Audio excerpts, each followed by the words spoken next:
All right, everyone, we're going to get going here. It is 6:01, so thank you to all who are joining us live and in person, and also those who are live streaming, or if you're watching this after the fact.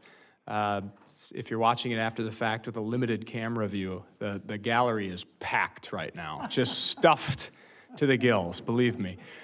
Yeah, standing room only. That's a misrepresentation. I hope that's the only lie we hear all night, right there, yeah. My name is Joe Venhuisen. I'm with Envision Greater Fond du Lac. It's my pleasure to be the host of this candidate forum. Thank you to all the candidates who are joining us for this Fond du Lac City Council forum. And thank you especially to our moderator, retired Judge Gary Sharp, who's going to take it from here. Thank you. Good evening. And thank you for attending the Envision Greater Fond du Lac City Council Candidate Forum. I am retired Circuit Judge Gary Sharp, and I'm pleased to be here and to serve as moderator for this evening's event. Before I begin, I want to welcome the candidates who are in attendance. They are Angela Luehring, Antonio Godfrey, Brett Zimmerman, Andrea Mayweather, and Joseph Biber. And you'll have an opportunity to actually listen to their introduction in just a moment. These 5 candidates are vying for 4 open city council seats. These 5 candidates will be on the election ballot on April 7th, which is in just a few weeks.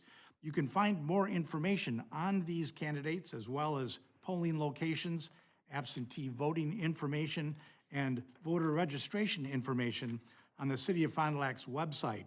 Additionally, Envision will post the recorded version of this forum on their website and social media pages tomorrow. Before we begin, I want to mention a few things regarding tonight's forum. Each candidate will be asked a series of questions. Each candidate will have up to 1.5 minutes or 90 seconds to answer the question. Rebuttals will be addressed if they arise. Candidates and those in attendance at the forum are asked to exhibit professionalism, to show respect for all candidates, for me, the moderator, and the guests, to be mindful of the time allotted for each of you for your responses. And I will give you a warning at about 10 seconds so that you have some idea of what time is remaining. And to refrain from using any sort of technology or cell phones, et cetera, in responding to any of the questions. We'll begin the forum with the same informational question to each of the participants or candidates, and that is, please introduce yourself, answer why you are seeking a seat on the Fond du Lac City Council, and again, I'll remind you that there is a 90-second limit for your response. When I call your name, please provide your response, and we'll begin with Angela. Hi, my name is Angela Luehring. I am currently serving on the City Council and on the County Board for District 25. I enjoy my work in public service. Public service is something I really enjoy doing. It also is reflective in my career as a counselor, which I also own my own counseling business, Trillium Counseling. And I work with a lot of, my main clients are at-risk youth and people with trauma. I look forward to serving the citizens, to continue to serve the citizens on the City Council. Thank you. Thank you, Angela. Angela gets extra courage points because she appeared tonight and doesn't feel well. Maybe why nobody's sitting next to her. She's asked that nobody sit next to her because luckily she doesn't want to share what she has with others this evening. So Angela, thank you for being here. Next is Antonio. Hi, I am Antonio Godfrey. I am currently serving my first term as a Fond du Lac City Council member. Fond du Lac has grown on me over the years. I have served this community on a multiple different nonprofit organizations, as multiple city boards and commissions, and just to continue in the role as a council member will be just to continue working beside some great people that I call council members and friends, and to be put beside the city that I call, the city staff that is second to none. And I would just love to continue in that role as your council member. Thank you. Thank you. Brett? Thank you. If elected, this will be my third term on the Fond du Lac City Council. I'd like to take this moment to thank Envision for putting this on, and a special shout out to Joe. All three of these you've been a part of it, and we haven't always agreed in the past, but I think I can appreciate your passion for the community and all you do. So Joe, thank you. I am currently the only member running for City Council that is born and raised in Fond du Lac. I grew up on the west side of town. I'm a proud graduate of Fond du Lac High School, class of 2010. A graduate of Moraine Park Technical College with a degree in criminal justice. And I have worked for the Fond du Lac School District for 20 years, serving that community, and I recently left that job to be a director of facilities in a nearby district. I've always put the citizens first.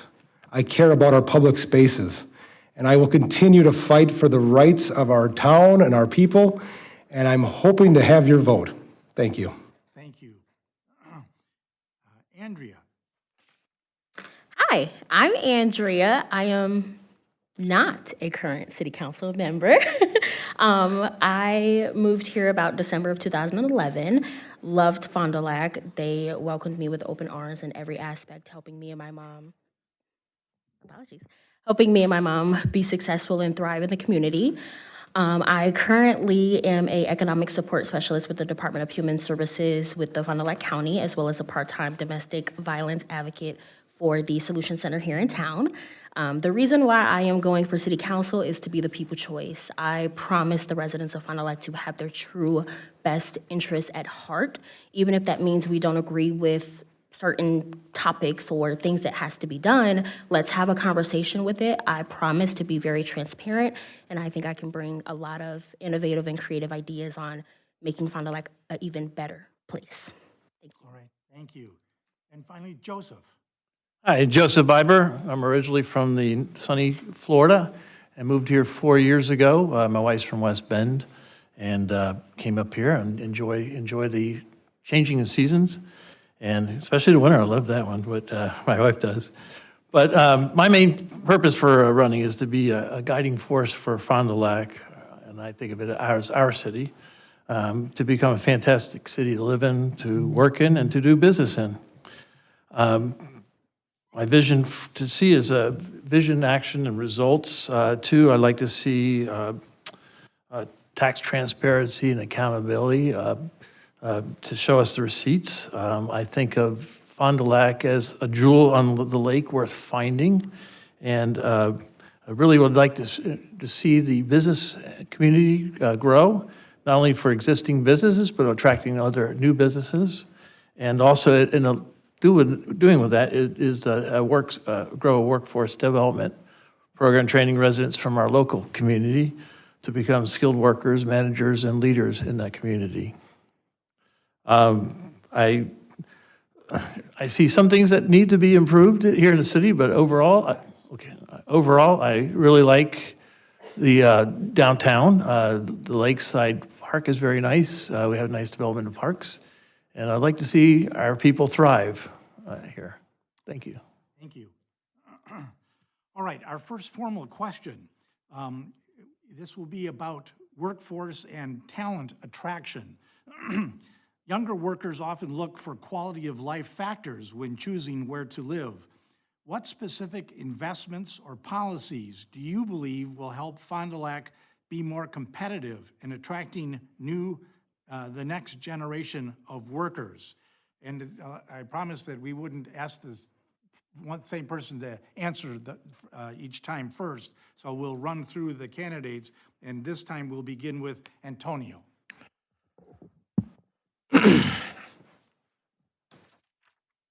Well, first, we definitely have to have high quality schools. We definitely need to have workforce and affordable housing. Public safety is paramount and key.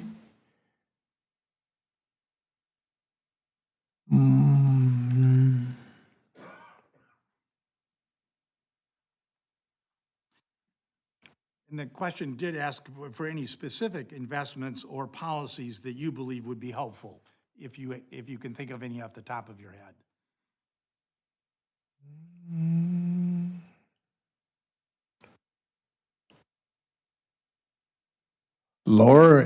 Keeping and lowering our tax levies at affordable rates would definitely keep and attract the younger generation and keep people in our communities. Thank you. Next is Brett. Thank you. You know, I've always taken a different approach to this kind of question. It's not bad that these kids leave Fond du Lac, because a lot of the times you find them returning back to the city that gave them so much. And when they leave the city, they come back with more knowledge than they had before. So I embrace people to go out and experience life, but when you're done experiencing that life, come back to Fond du Lac and bring it with you. I have spent my entire time on council protecting our public spaces, the people's backyards. We have done so much improvements to our local parks, McDermott Park, Playmore Park.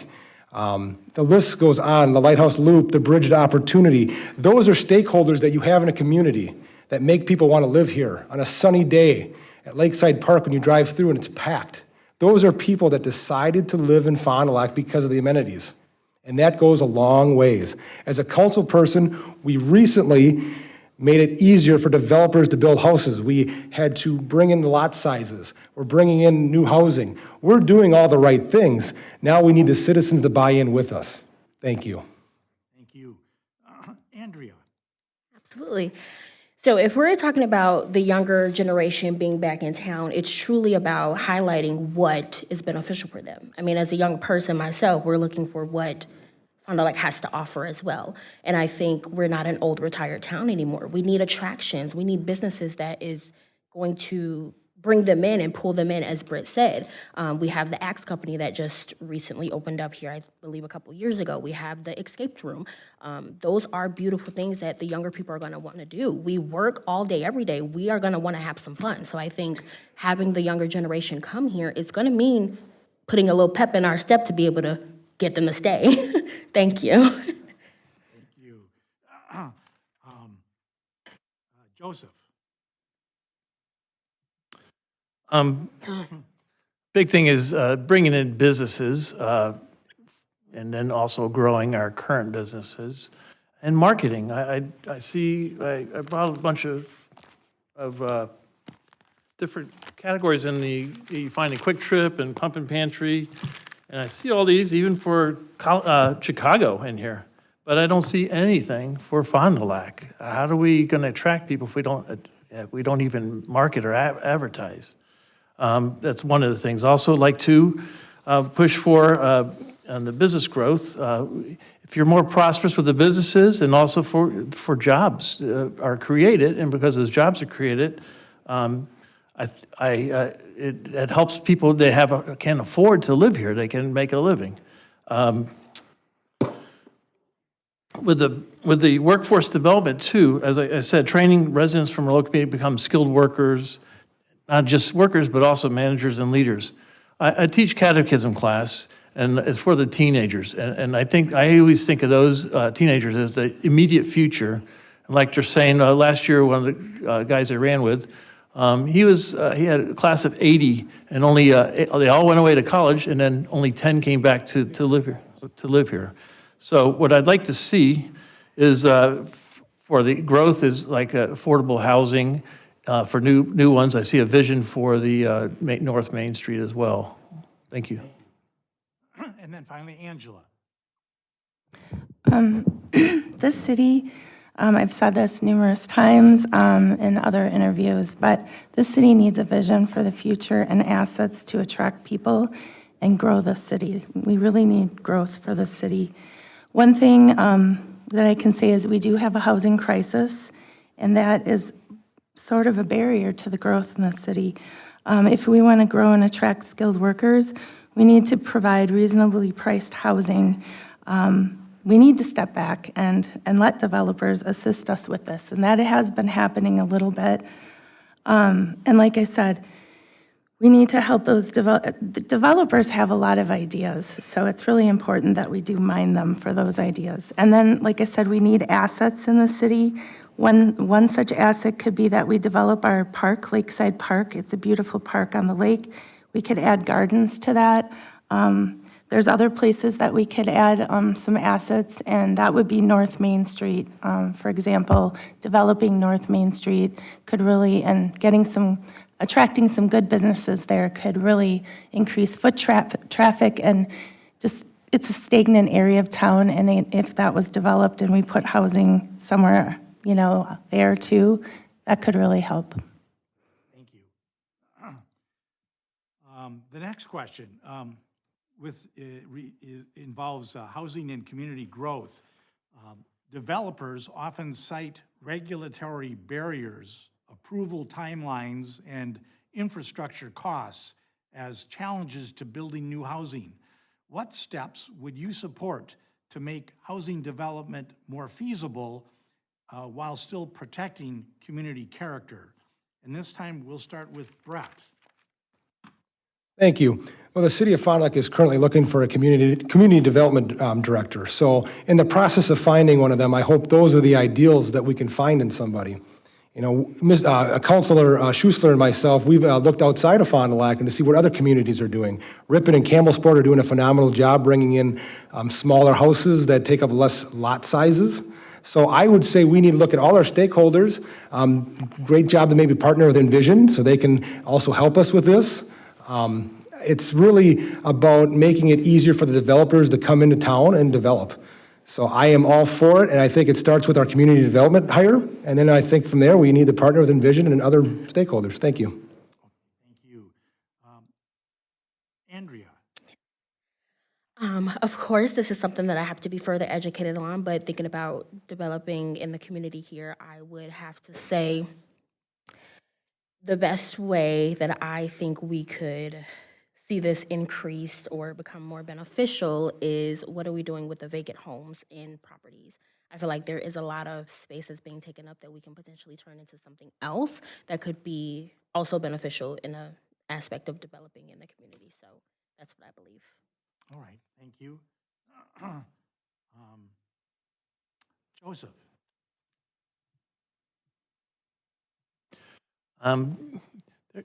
There needs to be a development that's smart development, my notes here, local reinvestment in the community. But I'd like to see, I see too many in here in Wisconsin, in Fond du Lac, too many cookie cutter type of houses. They're just really bland and everything.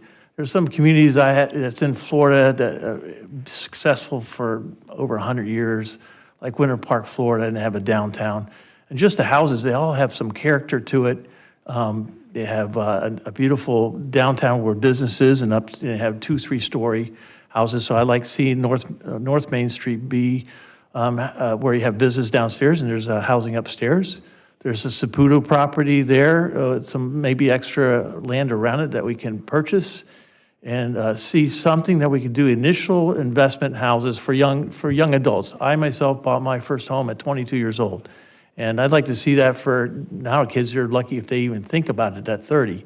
And I'd like to see where it's affordable, but it also builds community. It's important. That's what I like about Winter Park and some other areas. There's a character with community. People do take their, come down to downtown to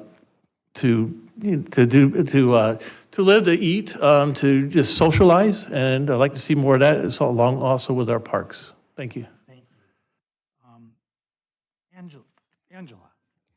Similar to what another candidate said, is that we do need to fill the position of the community development director to help assist with this. We also need to, like I said, continue to work on having government step back and allowing the developers to help us solve the housing crisis that we have. I mean, we need to attract talent here to Fond du Lac and grow the city. There are some developments coming up for housing in our community, and that would be out by the campus and then also near the surgery center. So Some of this housing will involve senior housing and workforce housing, which I think is really important to attract talent here. Yeah. And then Antonio. I really don't want to beat that dead horse in the ground about the community development director, but I think that is going to be paramount for us to continue this conversation. But to hire that community development director for the city of Fond du Lac is paramount. But and to also continue to build and work with that relationship with our with Envision Greater Fond du Lac and our other community partners, community development partners, and to continue to remove the barriers that hinder the growth of affordable apartment complexes and buildings in our community.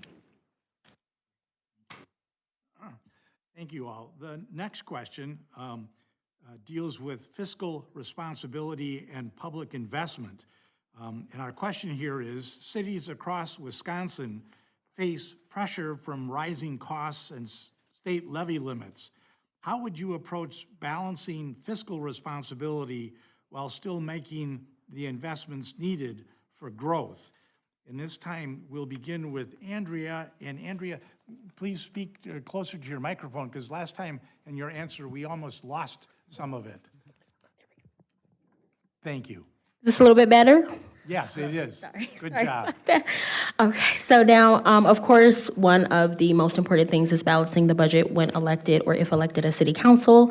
After reviewing some of the past budgets, I think we really need to look into how that money is being split up into different departments within the city of Fond du Lac. I truly believe if we maybe look into not shortening somebody else's budget, but maybe let's put money in to be able to get money back to us, if that makes sense. So you have to give and receive, give and take, which I think is very important when balancing that. If elected, I would love to review budgets and making sure that we're able to do any outside, sports centers, different things like that, a community outreach center. So I think if we're able to put money into different departments and it's not going to so much of a, one department, this department, but let's take a look and seeing how everyone can eat at the dinner table. So thank you. Thank you very much. Joseph. Again, I'd like to show us the receipts, tax transparency and accountability. If taxpayers pay for it, they deserve to see it and publish plain English summaries of where city money goes, not jargon-heavy reports. Sometimes as a citizen, you just see, here's the final budget that we have, or you see just a one-line item for each department. And it's kind of hard to you see taxes go up. And as I might have said before, that most people, if the taxes go up, no one likes that, but they also, at the same time, I want to see something for my money type of thing, what's going on. There's certain areas I myself would like to, when I get elected, is to travel and spend time in each department, just kind of get used to see what they do and talk with their heads as well and see what their budgets are going for. Where can look as a group, as city council, we can look over, can some of that money be redistributed to a different area if it's needed?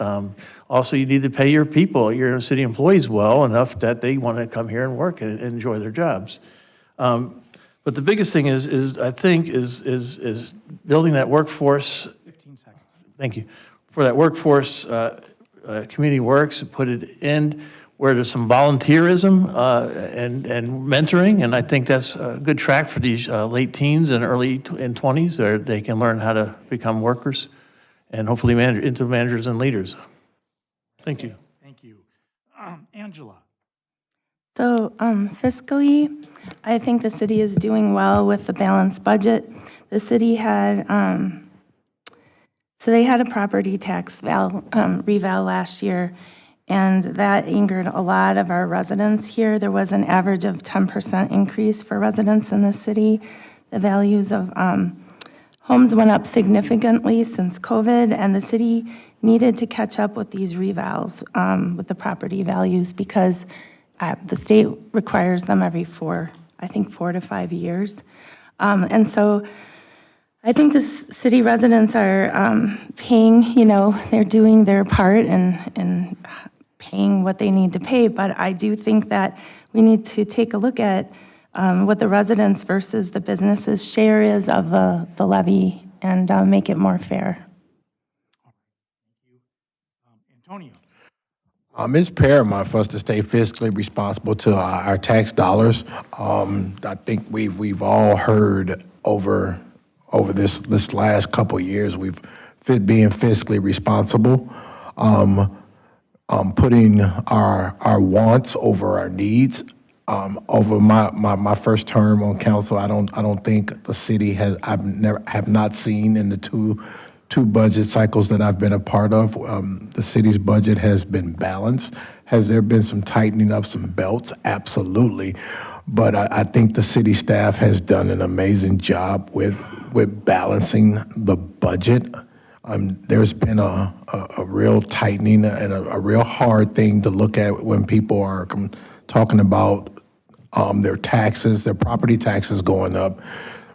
Like Ms. Luehring just said, the city had no control over that portion of why that reevaluation was done. That was the state catching up with the process. So it's our it's our duty to be fiscally responsible and putting our wants aside and looking at the needs before we start spending. Brett? Thank you. I just want to give a shout out to city staff, Tricia Davies and Tessa Schmidt. My entire time on city council, we have had a balanced budget, and without them, we could not do that. They work magic behind closed doors, and I appreciate them for all their hard work. Something I'm very proud of is we took ARPA money, fancy way of saying COVID money, and we spent it wisely. We invested in infrastructure, things that don't cost us money on an annual basis. We didn't, hire employees. We built bridges and roads and wastewater and iron and lead pipe removal, things that will outlast me. Someday my son will drive around and go, my dad was a part of that bridge when I'm long gone. So those are the things that I am so happy about. I ran last time on a wage study for the citizens, for the employees of Fond du Lac. As soon as I was elected, we did that.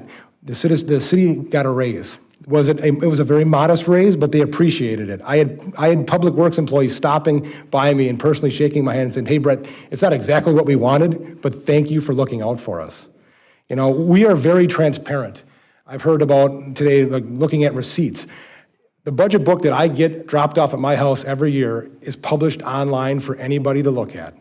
We have nothing to hide, and most of our meetings are in open session. So I feel like we are in a great place financially, and I'm happy to continue that. All right, thank you. The next question now, we'll move on to the topic of collaboration and regional leadership. Economic development rarely happens within city limits alone. How important is collaboration with Fond du Lac County, with neighboring municipalities and organizations like Envision when planning for growth? And we'll start this time with Joseph. Thank you.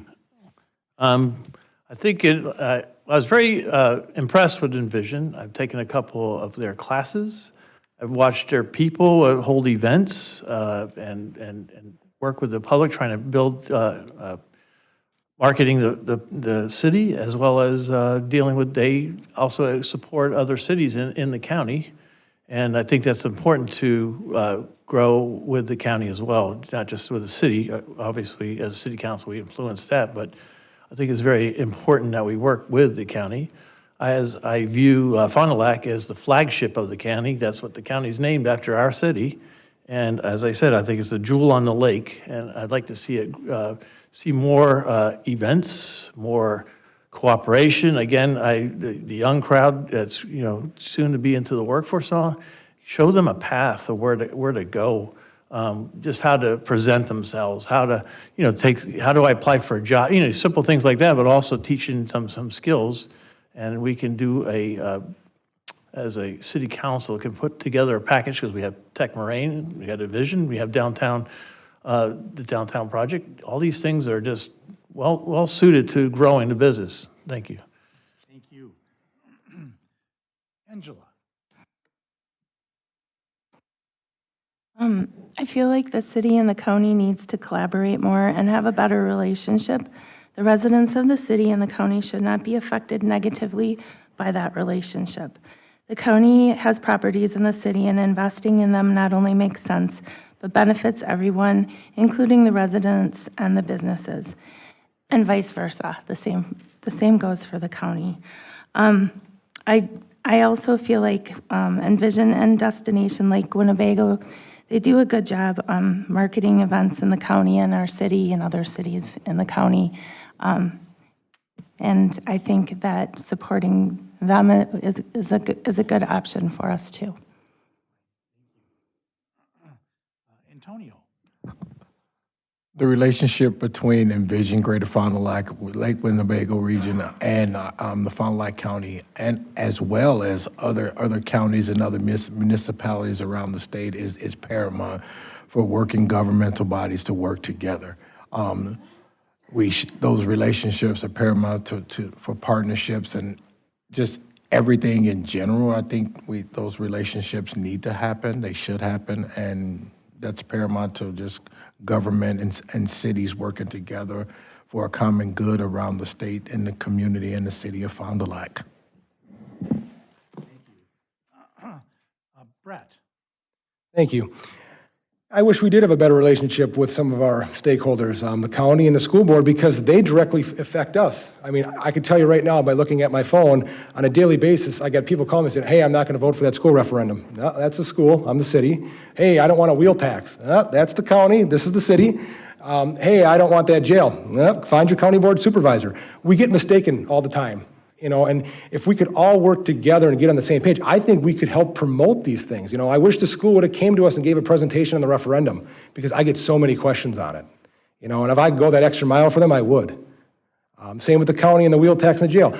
I'm lucky enough I got a tour of the jail. I mean, yes, it's in disrepair and it needs to be fixed. How that gets done, that's their decision. So we all need to work collectively because we intertwine so much. And when it comes to like Envision and Destination Winnebago, we just want to make sure they have the best interests in mind for the city. And I think we've come a long way from when I first started on council to now. We've communicating more, we have contracts written up, we know where the money goes and where it's going to be spent for. And I think we need to be good stewards to the citizens by doing those checks and those balances. Shout out to Destination Lake Winnebago. I'm the vice president of the Fond du Lac Bowling Association, and we are holding the world's largest state tournament right now, and they are promoting the heck out of that, so thank them. Thank you. And Andrea? Thank you. So I do have to agree with Brett. I think that is most important is just making sure that we all are in communication, just because we do intertwine so much, as well as being transparent with the residents of the city. I feel like the number one cause on, what they call it, Facebooking and social media, and why we have so many upset residents about the referendum, as well as the county jail project, is because they're not being informed. And some of these events they don't know about.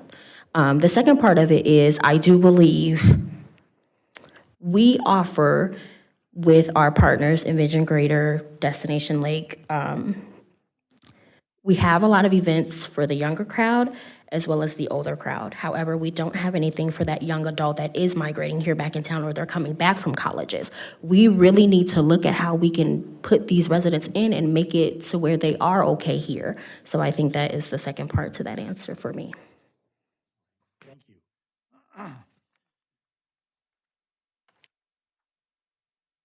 Next, we'll examine the topic of business climate and economic development. Local businesses consistently say that predictable policies and efficient permitting processes are critical. What would you do as a city council member to ensure Fond du Lac is known as a business-friendly community? And we'll start with Angela. I think that we need to do more to assist local businesses in succeeding here in Fond du Lac. As I've said this in other interviews, that government often creates barriers that make it difficult to do business.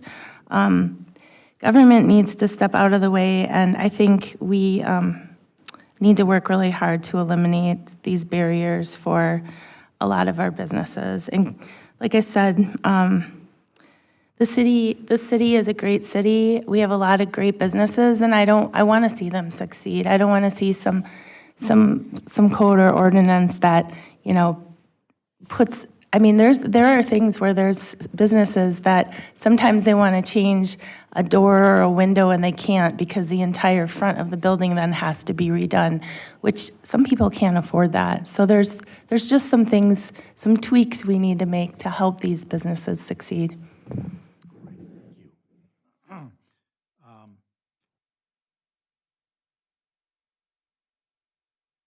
Antonio.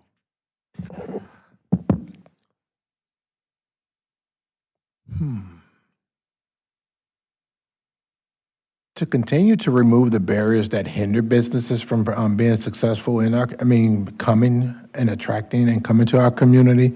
It's paramount, just like the barrier that was removed from the old Home Depot property. We got 3 new businesses that are going into that property right now.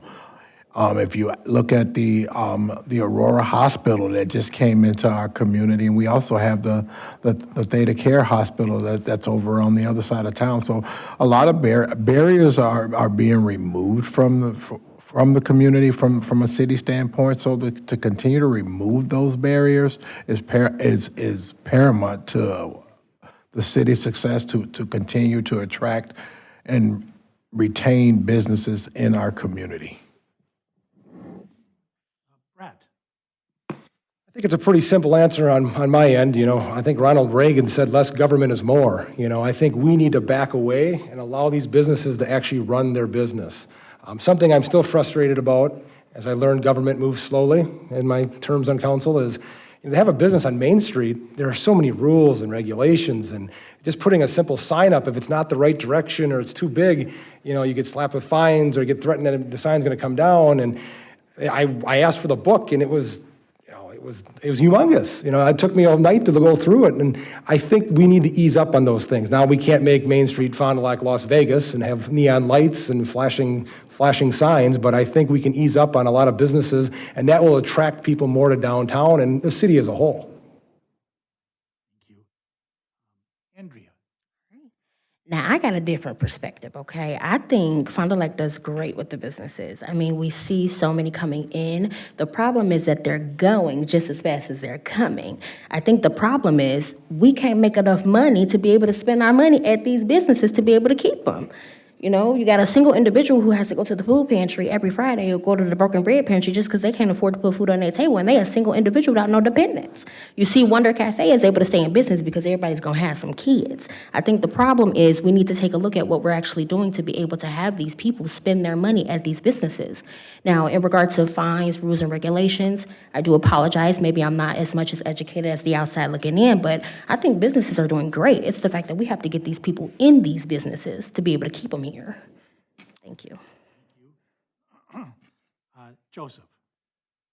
Several avenues for this. One, I think a business development success program, so I'd like to work with Moraine Park, Envision, and such, for so many business owners, especially solopreneurs. They have to wear many hats. They've got to wear the accountant hat, social media hat, sales hat, marketing hat, all this type of stuff, and I think they need help to be successful. As far as for regulations, you need some to protect. You need it to protect the public from fly-by-night and folks that are deceiving to people. But also, too, you just can't nickel and dime these businesses for every little thing. We got to find something where, again, that comes back to the previous question of how the community work together. We need to help where they can advertise their business and be able to, as the other candidate said, for attracting the people to those businesses, because especially the new starts and all, they have maybe 6 months of money to work with. And if you're not there in the business, they can't take off.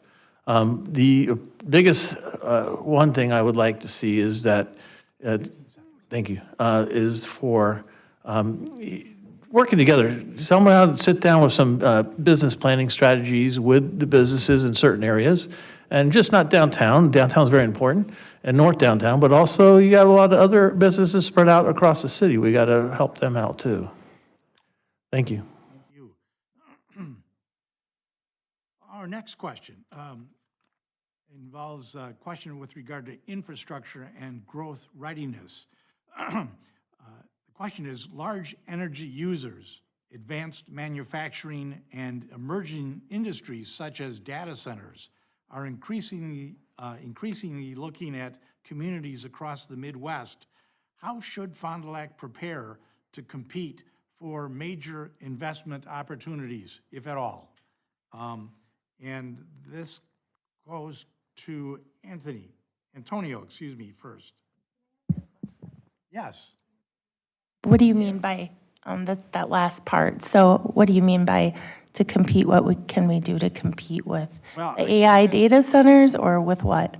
I think that the question means that there are these potential emerging industries and other things like data centers that communities compete for, some who want them.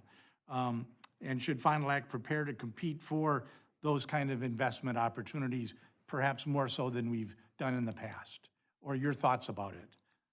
Does that help? All right, then Antonio. First, I would like, does Fond du Lac have the capacity and the infrastructure for it? I'm not an expert in that field. It would be something we would probably have to lean on community partners for that decision to make. I'm not a real versed in that, but I know that has been a hotbed topic around the state, and there's been a lot of pushback from different communities against those because of what resources that they take away from our natural resources that it takes away from communities and some potential harms that it does. So I would have to have a little bit more data and more time and more information about that before I kind of make an informed decision about it. Fair enough. All right. Thank you. Brett. I think the question at hand is who really wants these centers? Is it the 7 council members or the city that wants it? I don't believe, as an elected official, that such a large decision should be held to 7 people. Even if I'm elected and that is my job, there's 40,000 people in this town that do not share always the same vision that I do. We can't make that kind of decision. That needs to be put back on the people, and you've seen it on the news every day. They're asking for a voice. And that's what I've ran on for 2 terms, is letting the people have a voice and protecting the green spaces. So if there's a way to put it on a ballot to get some sort of sense of, do we want to do this? Do we not want to do this? We need to get the citizens involved. And I'm talking more than community halls, because people come to community halls, they speak, and they're not listened to. All right. Andrea. So I have to agree with both of the current council members here. I mean, I'm not as educated as Antonio said, as well as it is a very big decision for 7 people to choose on. However, I do believe that we should protect our natural resources as much as we can. Being born in the Midwest, that's one reason why I will never go east or west, is because we do have so much natural resources that we need to protect. So I would have to agree, but also I'm gonna fight tooth and nail to make sure that I can make sure to get a good scenery once I'm going to the park or walking my dog. So I have to agree.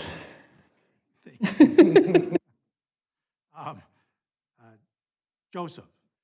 As for data centers, I don't think they would even fit inside the city. The biggest problem with them, if they're in the county, in our county, would be the electrical needs of that one. And a lot of them, the way some of they're doing is they take it out of the local electrical plant. And what happens there is they have first priority. So we could have rolling brownouts and stuff. So there's certain things. I did go to a meeting last year, and that they have 5th generation nuclear plants that are very small that they could do.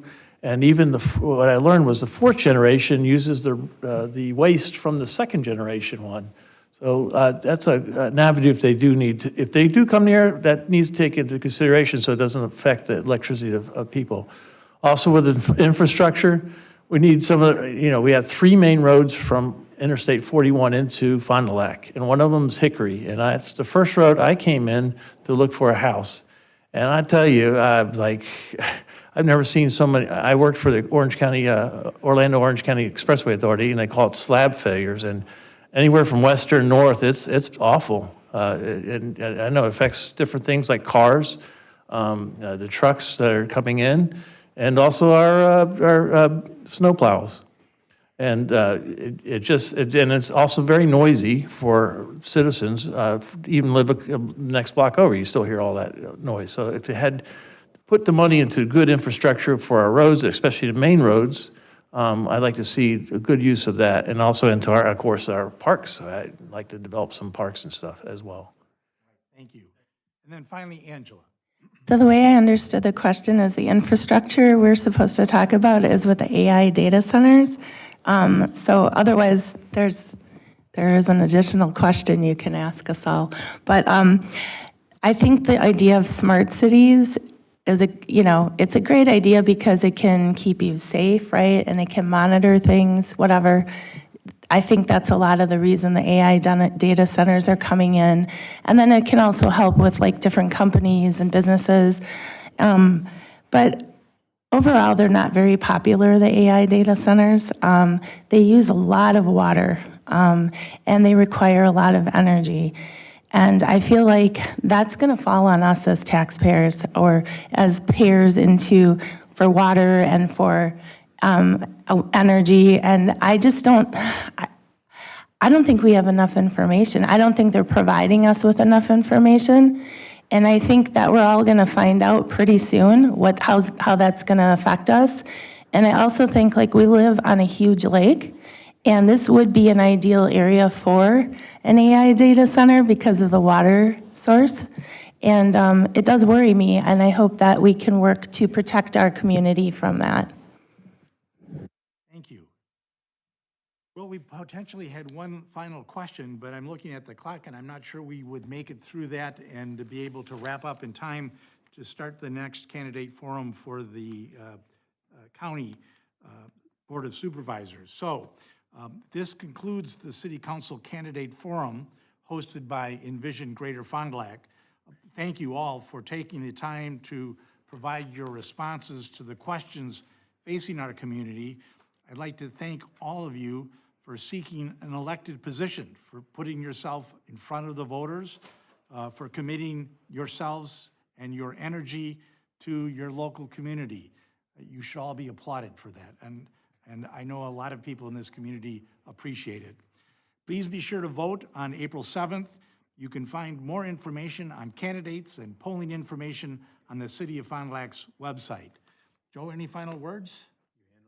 I did, all right. All right, thank you very much. Good luck to all 5 of you.